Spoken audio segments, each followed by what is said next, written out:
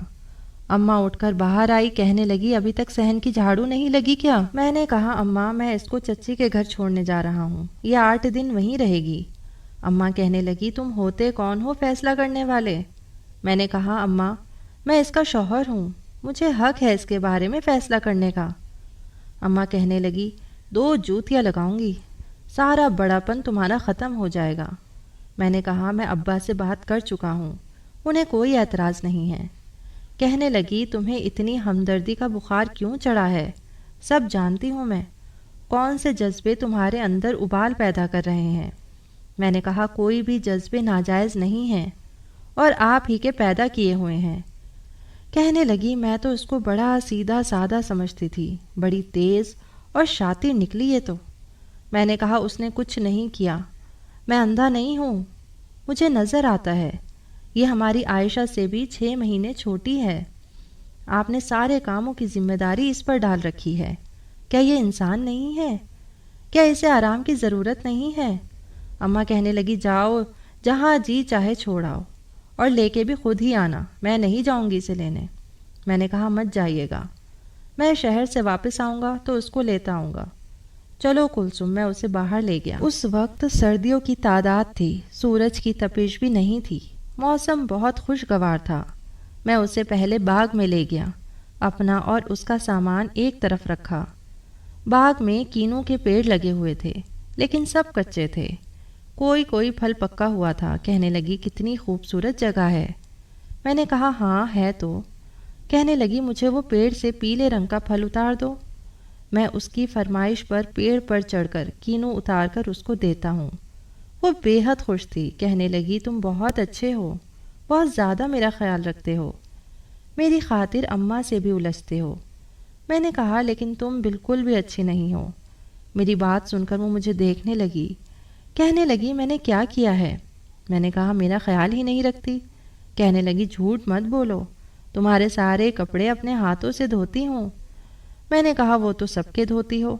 کہنے لگی تمہارے کپڑے استری بھی تو کرتی ہوں نا، تمہارا سامان بھی پیک کرتی ہوں، تمہارے لیے سب کچھ تو کرتی ہوں۔ میں نے کہا یہ سب کچھ نہیں اور کچھ بھی کرو۔ کہنے لگی اور کیا کروں؟ میں اسے ایک پیڑ کے پیچھے لے گیا، اس وقت وہاں کوئی بھی نہیں تھا۔ میں نے کہا اگر میں تم سے کچھ مانگوں تو کیا دو گی؟ کہنے لگی کیا میرے پاس تو کچھ ایسا ہے بھی نہیں۔ میں نے کہا بہت کچھ ہے۔ میں نے اپنا ہاتھ اس کی طرف بڑھا دیا۔ میں نے کہا اس ہاتھ پر اپنے ہونٹوں کا لمس دے دو۔ میری فرمائش پر اس کے چہرے کی رنگت اڑی، وہ گھبراہٹ سے لال ہونے لگی۔ میں نے کہا بس اتنی سی محبت ہے تمہیں مجھ سے؟ کہنے لگی مجھے یہ سب کچھ اچھا نہیں لگتا، میرے 8 دن گزر جائیں گے۔ وہ جلدی سے اپنے سامان کے پاس گئی اور کہنے لگی تمہیں دیر ہو رہی ہے، مجھے اماں کے گھر چھوڑ کر تم نے جانا بھی تو ہے۔ میں نے کہا ہاں جانا تو ہے، اگلی بار تمہارے لیے ایک اور قیمتی تحفہ لے کر آؤں گا، لیکن بدلے میں تم مجھے کیا دو گی؟ یہ کہتے ہوئے میں نے اس کا ہاتھ پکڑ لیا، اس کا ہاتھ اپنے ہونٹوں پر لگا دیا۔ اس نے فوراً سے اپنا ہاتھ پیچھے ہٹایا۔ میں نے کہا میرے اس تحفے کو ہمیشہ یاد رکھنا، 8 دن بہت اچھے گزریں گے۔ وہ بے حد نروس ہو رہی تھی۔ میں نے کہا سنو، میرے بارے میں سوچتی ہو؟ اس نے نہیں میں سر ہلا دیا۔ میں نے کہا سوچا کرو، میرے بارے میں سوچا کرو، کیونکہ میں تمہارے بارے میں بہت کچھ سوچنے لگا ہوں۔ میرے پیپرز ہونے والے تھے، پورے 2 مہینے میں گاؤں واپس نہیں آ سکتا تھا۔ میں نے اس کو چچی کے گھر چھوڑا تو چچی بہت خوش تھی، بار بار میرے سر کی بلائے لے رہی تھی۔ کہنے لگی جب بھی میں بھابھی سے کہتی ہوں کہ کلثوم کو 2 دن کے لیے بھیج دیں تو کہتی ہیں مصطفیٰ نے منع کیا ہے۔ سالوں گزر جاتے ہیں، گھڑی 2 گھڑی بس یہ بھابھی کے ساتھ ہی آتی ہے اور مل کر چلی جاتی ہے۔ میں نے کہا اب آپ اسے رکھیں، 8 دن کے بعد ابا آ کر لے جائیں گے۔ چچی بہت خوش تھی، اس کے بہن بھائی سب آپا آپا کرتے اس کے ساتھ لگ گئے، لیکن وہ مجھے دیکھ رہی تھی، مسکرا بھی رہی تھی۔ لیکن میں نہیں جانتا تھا کہ جب میں گاؤں واپس جاؤں گا تو میری کلثوم مجھے ایک ایسے حال میں ملے گی جو ایک مرد کے لیے برداشت کرنا بہت مشکل ہوتا ہے۔ میں اسے مسکراتا چھوڑ کر گیا تھا، لیکن پھر 2 مہینے اپنے پیپر کے چکر میں اتنا مصروف رہا کہ بس رات کو ہی کچھ فرصت ملتی تھی، آنکھیں بند کرتا تھا، کلثوم کا مسکراتا ہوا چہرہ نظر آنے لگتا تھا۔ میں بڑی بے چینی سے گاؤں جانے کے لیے تیار تھا۔ اس بار میں نے اس کے لیے لال رنگ کا جوڑا خریدا تھا۔ جب میں گھر پہنچا تو مجھے دروازے کے باہر سے رونے کی آوازیں آ رہی تھیں۔ میں نے دروازہ کھٹکھٹایا۔ دروازہ میری ماں نے کھولا تھا۔ وہ بے تحاشا رو رہی تھی۔ مجھے دیکھ کر میرے گلے لگ گئی۔ وہ کہنے لگی، برباد ہو گئے ہم، لٹ گئے ہم۔ میں نے کہا، کیا ہو گیا ہے؟ وہ کہنے لگی، تیری بیوی بھاگ گئی۔ یہ سن کر مجھے ایسے لگا جیسے کسی نے میرے پاؤں کے نیچے سے زمین نکال لی ہو۔ میں نے کہا، اماں آپ ہوش میں تو ہیں؟ وہ کیسے بھاگ سکتی ہے؟ اماں کہنے لگی، مجھے کیا پتا کون سے عاشق پال رکھے تھے اس نے۔ میں کہتی تھی تجھے کہ اتنی آزادی نہ دے۔ تم اسے مائکے چھوڑ کر آئے تھے۔ 1 ہفتے بعد تمہارا باپ اسے واپس لے کر آیا تھا۔ تبھی سے اس کے تیور مجھے ٹھیک نہیں لگ رہے تھے۔ ہر وقت چھت پہ چڑھی رہتی تھی۔ جب میں پوچھتی تو کہتی کہ کپڑے ڈال رہی ہوں۔ میں نے کہا، اماں اس کی عمر دیکھیں، 13-14 سال کی ہے وہ بھلا کیوں بھاگنے لگی؟ اماں کہنے لگی، بہت تیز لڑکی تھی، اتنی سی عمر میں اس نے تو ہمیں ذلت کے اندھیروں میں پھینک دیا۔ مجھے تو ایسا لگا جیسے کسی نے میرے جسم سے جان نکال لی ہو۔ میں اندر آیا، میرے بہن بھائی چپ چاپ گردن لٹکائے بیٹھے تھے۔ میرے ابا بھی اپنا سر جھکائے بیٹھے تھے۔ اماں کہنے لگی، پرسوں رات سے وہ غائب ہے۔ میں نے کہا، تو آپ نے مجھے بتانے کی ضرورت نہیں سمجھی؟ اماں کہنے لگی، تمہیں کیا اتنی دور بتاتے؟ ہماری تو عزت کا جنازہ نکل گیا۔ میں سمجھ نہیں پا رہا تھا کہ وہ ایسے کیسے کر سکتی ہے۔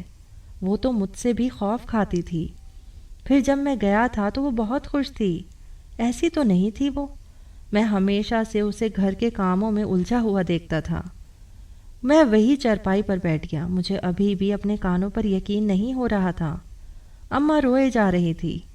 کچھ دیر بعد محلے کی کچھ عورتیں آ گئیں جو کلثوم کو برا بھلا کہنے لگی، اتنی کم عمری میں اتنا بڑا کام کر دیا اس لڑکی نے تو۔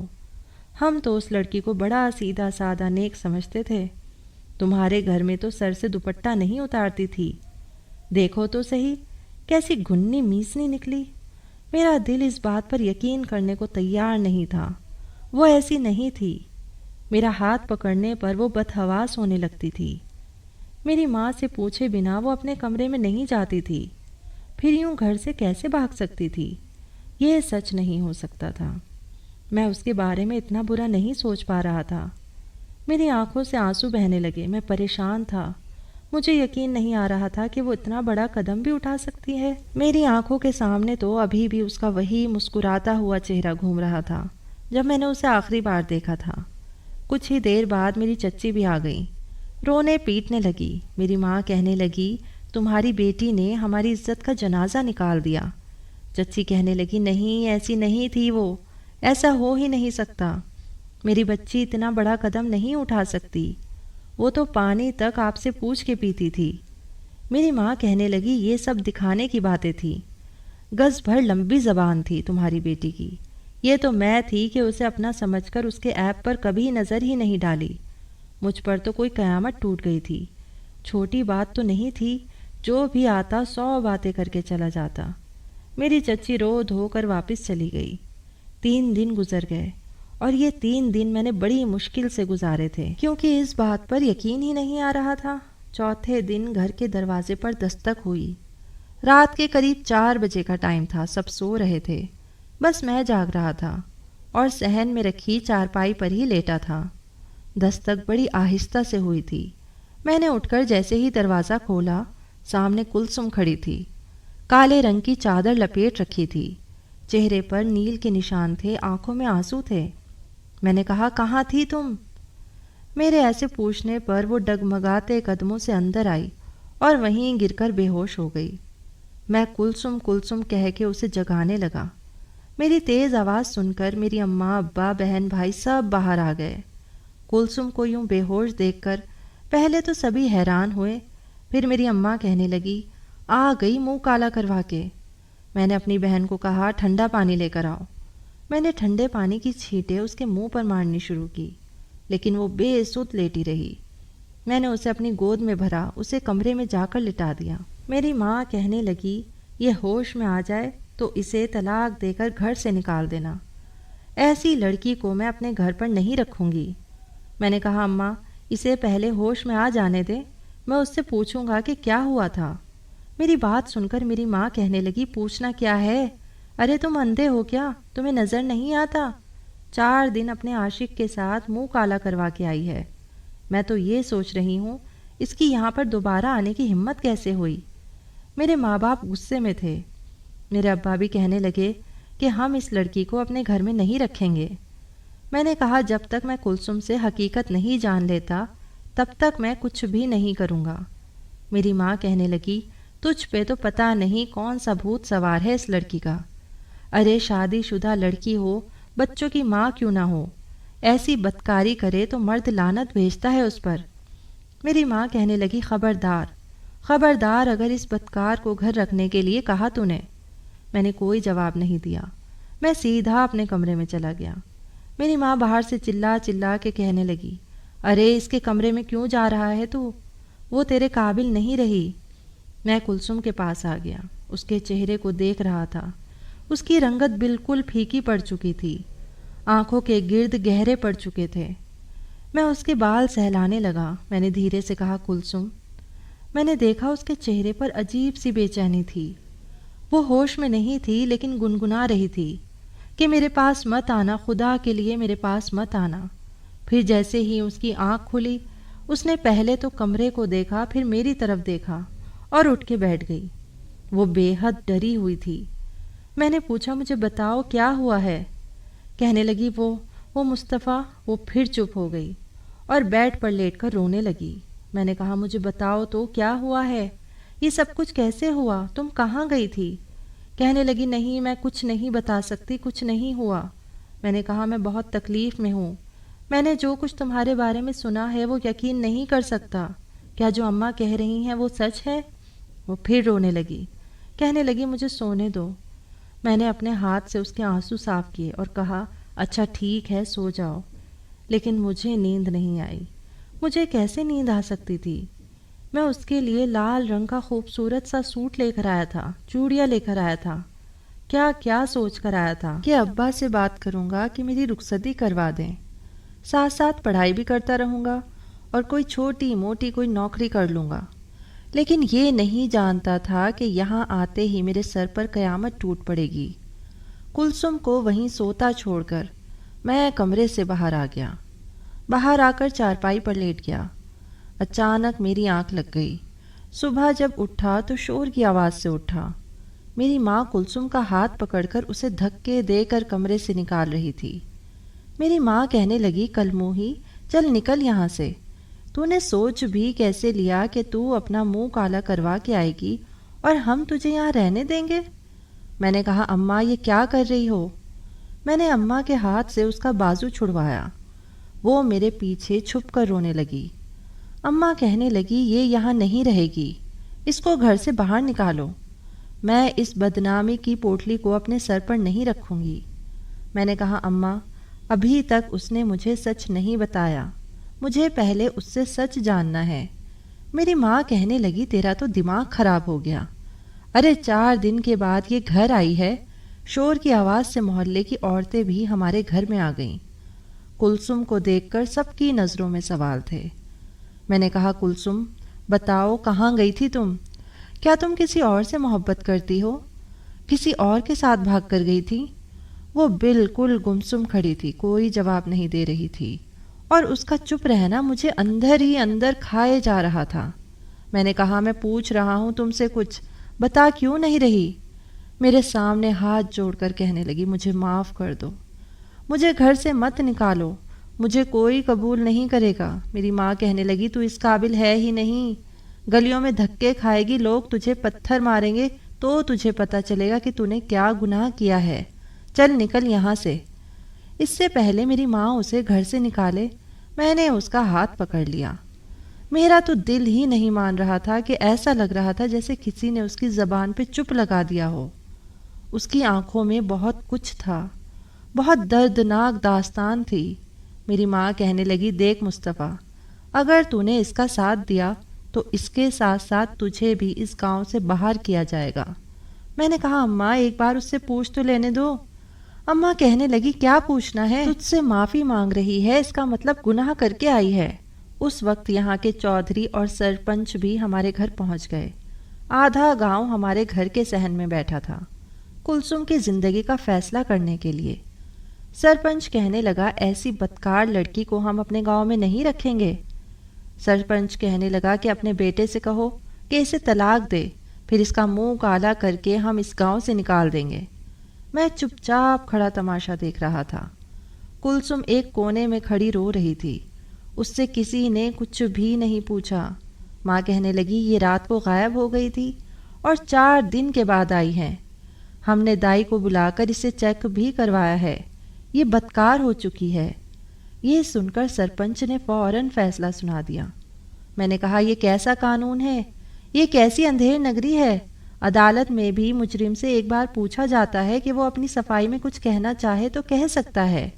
میری بات سن کر کہنے لگے، او میاں ٹھنڈے بیٹھو، ارے تجھے تو اب تک اسے گھر سے نکال دینا چاہیے تھا۔ اس نے کہا، اس لڑکی کو طلاق دو۔ میں نے کہا، میں نہیں دوں گا۔ میری بات سن کر سب کے سب حیران تھے۔ سرپنچ کہنے لگا، جانتا ہے نا، اگر تو اسے طلاق نہیں دے گا تو تجھے بھی اس گاؤں سے نکال دیا جائے گا۔ میں نے کہا، ٹھیک ہے، منظور ہے مجھے۔ یہ سن کر سب سے زیادہ حیرت میری ماں کو ہوئی تھی۔ کلثوم بھی مجھے دیکھ رہی تھی۔ سب کے سامنے میں نے کلثوم کا ہاتھ پکڑا اور اسے لے کر گھر سے باہر نکل گیا۔ کلثوم کہنے لگی، میری خاطر کیوں اپنی زندگی برباد کر رہے ہو؟ میں نے کوئی جواب نہیں دیا۔ کہنے لگی، مجھے چھوڑ دو، میں تمہارے قابل نہیں رہی۔ میں نے بس کی 2 ٹکٹیں لی اور اسے بس میں بٹھا کر شہر لے آیا۔ کچھ نہیں تھا میرے پاس، نہ گھر نہ کوئی نوکری۔ میں نے شہر پہنچتے ہی ایک دوست سے رابطہ کیا جو شہر میں ہی رہتا تھا۔ میں نے کہا، مجھے کچھ پیسوں کی ضرورت ہے جس سے میں ایک کمرے کا کرایہ کا مکان لے لوں۔ اس نے مجھے پیسے بھی دیے اور ایک چھوٹے سے گھر کا انتظام بھی کروا کر دیا جہاں پر سہولت کے نام پر کچھ بھی نہیں تھا۔ میرے دوست نے ضرورت کے نام پر مجھے بستر بھی لا کر دے دیے۔ میں نے کہا، میں گھر میں جا کر ٹیوشن پڑھانے کو تیار ہوں، تم مجھے نوکری لگوا دو۔ وہ کہنے لگا، میں کچھ ایسے امیر گھروں کو جانتا ہوں جو اپنے بچوں کو گھر میں ہی ٹیوشن پڑھوانا چاہتے ہیں اور فیس بھی معقول دیتے ہیں۔ میرا کام لگ چکا تھا، لیکن کلثوم اب بھی چپ چپ سی تھی۔ چند دن گزر گئے، نہ تو میں نے اس سے کوئی بات کی نہ اس نے مجھ سے۔ اس کم عمری میں جو کچھ بھی اس نے دیکھا تھا وہ اپنی عمر سے کافی بڑی ہو گئی تھی۔ جب میں گھر آتا تو وہ گھبرائی رہتی تھی۔ ایک بار میں نے اس سے کہا کہ مجھے تم سے ایک بات کرنی ہے تو وہ بہت ڈر گئی۔ میں نے کہا، دیکھو میں تمہارا شوہر ہوں۔ میں نے اپنی ماں اور گاؤں والوں کی باتوں پر اعتبار نہیں کیا کیونکہ تمہاری آنکھوں میں اذیت اور درد دیکھ چکا تھا۔ مجھے پتا ہے بری نہیں ہو تم، لیکن سچ جاننا میرا حق ہے۔ مجھے بتاؤ کہ کیا ہوا تھا۔ وہ کہنے لگی، سچ بہت کڑوا ہے، تم سن نہیں پاؤ گے، نہ مجھ پر اعتبار کرو گے۔ میں نے کہا، جب میں تمہاری خاطر اتنا بڑا قدم اٹھا سکتا ہوں تو کیا اعتبار نہیں کروں گا؟ وہ رونے لگی، کہنے لگی، جب میں واپس گھر گئی تھی تو تمہاری ماں کے تیور مجھے ٹھیک نہیں لگ رہے تھے۔ مجھے بات بات پر ڈانٹتی تھی، کہتی تھی میرے بیٹے سے دور رہا کر۔ ایک بار میں نے بھی کہہ دیا کہ اس بار مصطفیٰ آئے گا تو میں اس سے کہوں گی کہ تائی اماں میرے ساتھ اچھا سلوک نہیں کرتی۔ یہ سن کر تو تائی اماں کو اور غصہ آ گیا، میرے منہ پر تھپڑ بھی مار دیا۔ میں نے روتے ہوئے بھی یہی کہا کہ مصطفیٰ کو بتاؤں گی۔ ایک بار ایک پڑوسن آئی تو تائی اماں کو کہنے لگی، میری بہو بھی ایسی ہی زبان چلاتی تھی۔ ایک بار میں پیر بابا کے پاس گئی تو انہوں نے مجھے ایسا تعویذ دیا کہ زبان چلانا ہی بھول گئی۔ مجھے ان سب باتوں پر یقین تو نہیں تھا، لیکن وہ کہنے لگی کہ تیار رہ، پیر بابا کے پاس جانا ہے۔ میں نے منع کیا تو کہنے لگی، اگر تو سیدھی طرح میرے ساتھ نہیں گئی تو تجھے گھسیٹتے ہوئے لے جاؤں گی۔ میری ان باتوں پر ویسے بھی یقین نہیں تھا، اسی لیے سوچا کیا کروا لیں گی مجھ سے۔ میں چلی گئی، پر جب میں وہاں گئی، جب اس پیر نے مجھے دیکھا تو دیکھتا ہی رہ گیا۔ پھر کہنے لگا، تیری بہو تیرے لیے بدشگن ہے، تیرے بیٹے کو تجھ سے چھین لے گی۔ اس کا حسن، اس کی کم عمری، یہ تھوڑی بڑی ہوئی تو تیرا بیٹا اس کا ہو کے رہ جائے گا۔ وہ کہنے لگی تو پھر کیا کرنا چاہیے؟ وہ پیر کہنے لگا اسے 3-4 دن میرے پاس چھوڑ جا، میں اس کا ایسا منہ بند کروں گا کہ پھر کبھی منہ نہیں کھولے گی، اور پھر تو اس پر بدکاری کا الزام لگا کر اسے گھر سے نکال دینا، کیونکہ اس لڑکی کے کالے سائے تجھے برباد کر دیں گے، تجھے کہیں کا نہیں چھوڑیں گے۔ میں رونے لگی۔ میں نے کہا تائی اماں، میں آج کے بعد آپ کے سامنے زبان نہیں چلاؤں گی، جو آپ کہیں گی، جیسا کہیں گی ویسا ہی کروں گی، لیکن مجھے کسی پیر کے پاس نہیں رہنا۔ تائی اماں نے مجھے کچھ نہیں کہا، مجھے سیدھا گھر لے آئی۔ پھر اسی رات 12 بجے مجھے اٹھایا اور کہنے لگی کہ میرے ساتھ چل۔ میں نے منع کیا کہ مجھے کہیں نہیں جانا۔ پھر میرے منہ پر پٹی باندھ دی، میرے دونوں ہاتھ پیچھے سے باندھ دیے، پھر مجھے اپنے ساتھ لے گئی۔ باقی سب سو رہے تھے، مجھے لے جا کر پیر کے آستانے پر چھوڑ دیا۔ یہ کہہ کر وہ رونے لگی، کہنے لگی آگے میں تمہیں کچھ بھی نہیں بتا سکتی، اس پیر نے میرے ساتھ کیا کیا کیا ہے۔ کہنے لگی اس پیر نے کہا اگر تو نے میرا نام لیا تو میں تجھے مروا دوں گا۔ اس پیر نے میرے ساتھ بہت برا سلوک کیا، بہت درندگی کی۔ وہ روئے جا رہی تھی۔ میں نے اسے اپنے ساتھ لگا لیا، لیکن وہ گھبرا کے پیچھے ہٹ گئی۔ کہنے لگی مجھے مرد ذات سے بھی ڈر لگنے لگا، خوف آتا ہے مجھے۔ جو کچھ اس نے مجھے بتایا مجھے بہت افسوس ہو رہا تھا، اور اپنی ماں کی عقل پر بھی۔ پتہ نہیں بہوؤں کو اپنا غلام بنا کر کیوں رکھنا چاہتی ہیں۔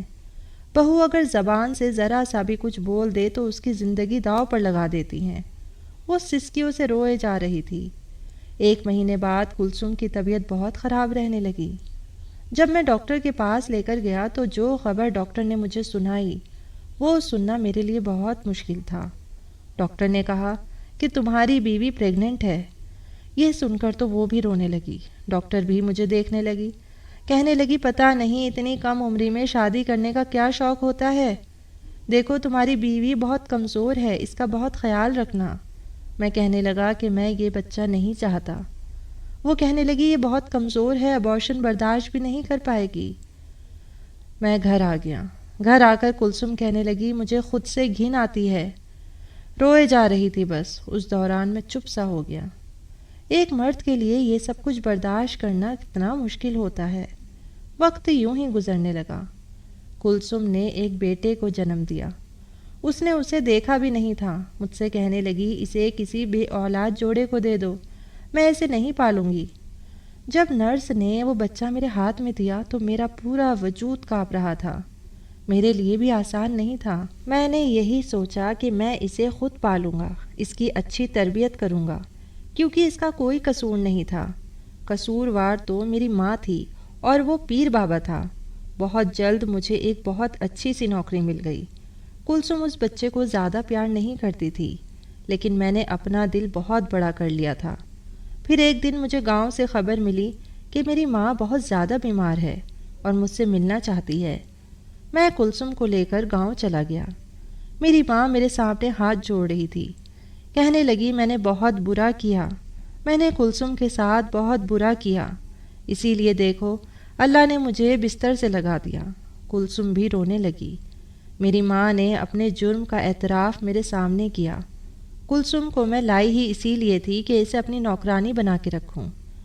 پھر خبر ملی کہ اس پیر کو بھی پولیس پکڑ کے لے گئی، کیونکہ اس نے کئی لڑکیوں کی زندگیاں برباد کی تھی۔ گاؤں والوں کو بھی عقل آ گئی تھی کہ پیر سچے نہیں ہوتے بلکہ جھوٹے ہوتے ہیں۔ میں نے اپنی ماں کا علاج کروایا۔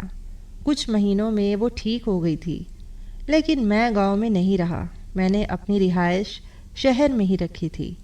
کسی کو یہ بھی نہیں بتایا کہ وہ بچہ کس کا تھا۔ وقت یوں ہی گزرنے لگا۔ اب میرے پاس 2 بیٹے ہیں۔ کلثوم میری بڑی عزت کرتی ہے اور ہم ایک خوشگوار زندگی گزار رہے ہیں۔